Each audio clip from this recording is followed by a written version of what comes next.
Radio host Erica Bain and her fiancé, Dr. David Kermani, take their dog for a walk in the park. As they casually toss a ball during a game of fetch, the dog chases it into a tunnel.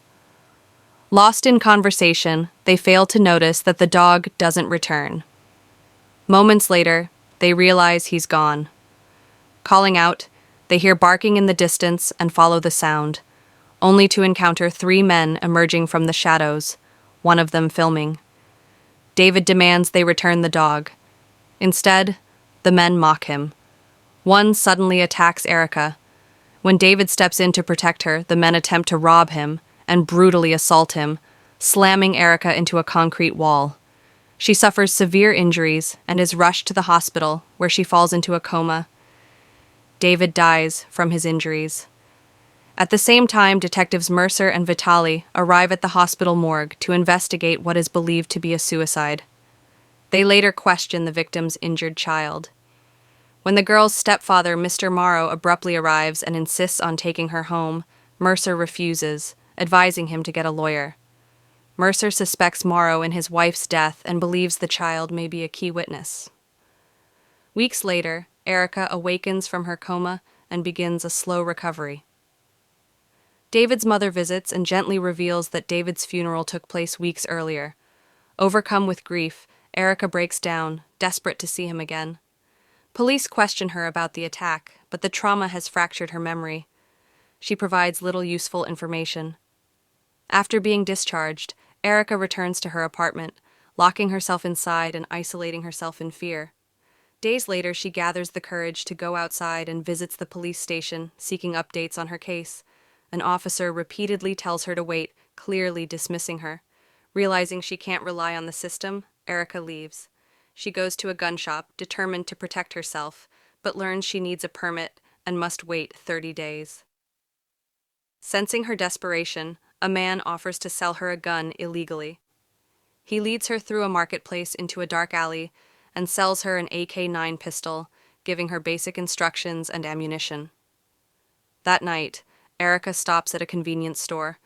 A furious man storms in, berates the clerk, and shoots her dead. As he searches for witnesses, Erica hides, but her phone rings, revealing her location. When he passes her aisle, Erica fires 3 shots. One hits him in the neck. She grabs the security tape and flees. Detectives Mercer and Vitali arrive at the scene. The tape is missing, no money was stolen, and only 1 bullet hit its target, leading them to believe the shooter was inexperienced. Back home, Erica practices for her radio show, but her words no longer reflect how she feels about New York. The next day, she returns to work despite concerns from her boss. On air, she abandons her script and speaks honestly, confessing that the city she once loved now terrifies her. Her raw honesty captivates listeners, including Mercer, who hears the broadcast while driving.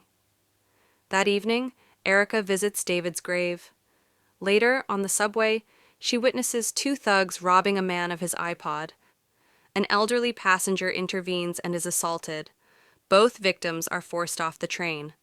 When the thugs turn their attention to Erica, mocking her and threatening her with a knife, she calmly pulls out her gun and shoots both men dead. All 4 shots hit their targets. Shaken by how calm she feels, Erica exits the train and hides in a bar restroom, vomiting. Mercer and Vitali investigate the scene, finding the stolen iPod but no missing money. Mercer notices striking similarities between this crime and the earlier shooting, and suspects the vigilante is growing bolder. Mercer later encounters Erica leaving the scene and recognizes her. She introduces herself and requests an interview for her radio show, prompting him to leave. News spreads of a vigilante roaming the streets.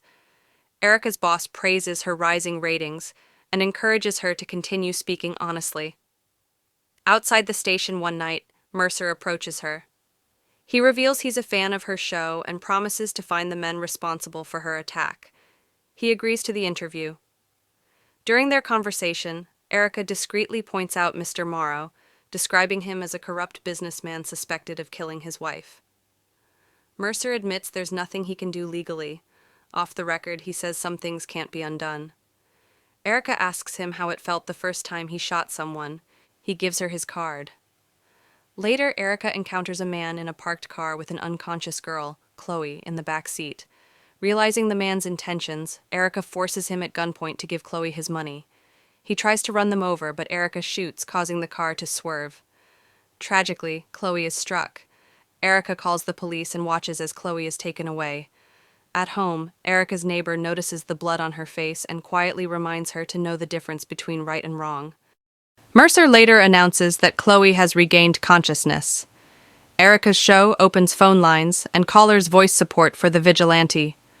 Racked with guilt, Erica goes to the police station intending to confess, but instead follows Morrow. She confronts him about murdering his wife. He attacks her with a crowbar, but Erica fights back and throws him off a rooftop to his death. Later, Erica confesses to her neighbor that she's killed someone. The neighbor assumes it was justified and helps her clean up.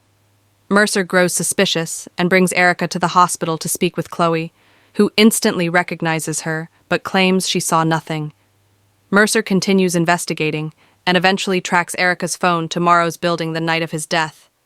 Mercer presents Erica with her engagement ring, recovered from a pawn shop. He asks her to identify a suspect in a lineup. She recognizes her attacker, but denies knowing him. Later, Erica tracks down the woman who pawned the ring. The woman eventually sends Erica a video of the attack, confirming the truth. Devastated, Erica sends Mercer the video along with a goodbye message. Mercer races to stop her. Erica finds the remaining attackers holding her dog. She kills 2 of them before confronting the man who murdered David. As he attacks her, Mercer intervenes. Erica grabs a gun and kills him despite Mercer's attempt to stop her. Mercer refuses to arrest her. Instead, he offers her a way out. She shoots him in the arm to create an alibi. She does. As Erica escapes with her dog, Mercer calls for help, lying wounded but alive as sirens approach.